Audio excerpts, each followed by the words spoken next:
Hey everyone, this time we're here for that classic 1942 Bette Davis and Paul Henreid film, Now Voyager, also starring Claude Rains. Now, after years of living with her very domineering mother, as played by Gladys Cooper, Charlotte Vale, Bette Davis, is on the verge of a nervous breakdown. Her sister-in-law, Lisa Vale, Ilka Chase, sees this and brings psychiatrist Dr. Jackwith, Claude Rains, to see her. Now, after meeting her, Dr. Jackwith recommends Charlotte come to a sanitarium. She recovers, but she still feels unable to return home to her mother. Lisa recommends she try going on a cruise. While on the cruise, Charlotte meets Jerry Durance, Paul Henreid, who ends up spending some time with her. Now, they both learn about each other's backgrounds, as she tells him about her family struggles, and he tells her about his wife and children. And she learns from mutual friends about his marriage being unhappy.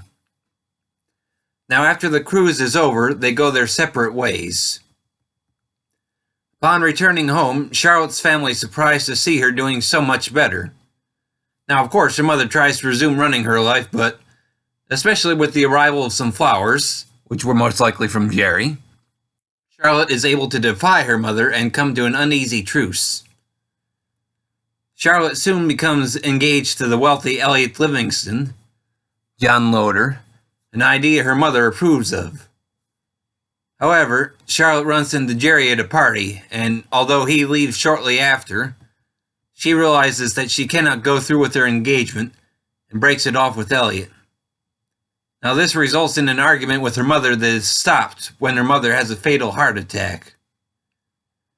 Charlotte feels guilty and makes the decision to return to Dr. Jackwith's sanitarium. There, she runs into Jerry's daughter, Tina, Janice Wilson, and she forgets her own problems as she attempts to help Tina. Now Voyager was based on the third novel of a 5-part series written by Olive Higgins Prouty. Now, when Warner Brothers bought the film rights for the novel, Prouty had a number of suggestions for how she wanted the movie to be filmed, but they were ignored. The film did stick close to the novel, although changes were made, particularly in setting, partly because European locales were unavailable due to the war.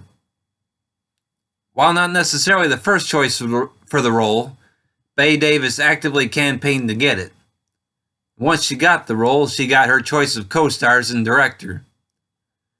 While her pick for director, Irving Rapper, got the credit, it's been said that she picked him because she thought he would let her have her way with the movie. And it has been said that she did essentially direct it herself. Whatever the case, audiences of the time responded well, making it her biggest box office hit of the decade, and resulting in yet another nomination for Best Actress for her. Now, up until about a year ago, I could only claim to have heard of the film's title, but couldn't really tell you anything more about this movie. Honestly, at that point, if you told me to start Bette Davis, I would have lost interest quickly, as outside of a few comedies and one drama I've seen with her in them, none of which I have reviewed yet, save for her cameo appearance in Thank Your Lucky Stars, I just had zero interest in her as an actress. That changed last fall when Jezebel was released on Blu-ray, and I tried it to support Warner Archive, restoring and releasing more 30s films on Blu-ray. Now, as you could tell from that review, I responded quite positively to that film, and the announcement of The Letter and this film shortly thereafter were certainly enough to make me excited.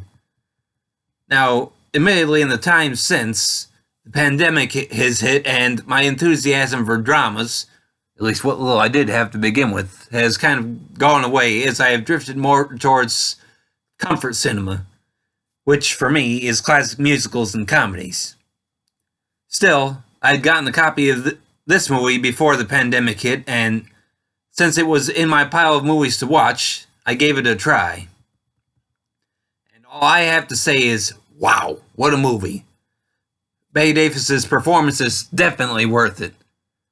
Watching her go from the emotional abuse her mother was inflicting upon her to being emotionally healed and able to fight back against it is indeed a journey worth seeing. While I've seen Gladys Cooper give good performances as characters both good and somewhat despicable, she really sells me here on being a mother that we as an audience just want to hate. And of course, we have Claude Rains as Dr. Jackwith, who wants to see Charlotte get better, and quite frankly isn't scared of her mother's opinion. Now, this is an absolutely wonderful movie with not a sour note in sight as far as I can see, so I have no trouble whatsoever in recommending this great film. Now, this movie is available on Blu-ray and DVD from Criterion Collection, boasting a new 4K restoration. All I have to say is that I have no complaints here. The movie looks fantastic, and this is certainly the best way to see it. The movie itself is 1 hour and 58 minutes in length. Well, that should be all I have to say on this one, everybody, so thanks for listening, and I hope you'll keep tuning in for more.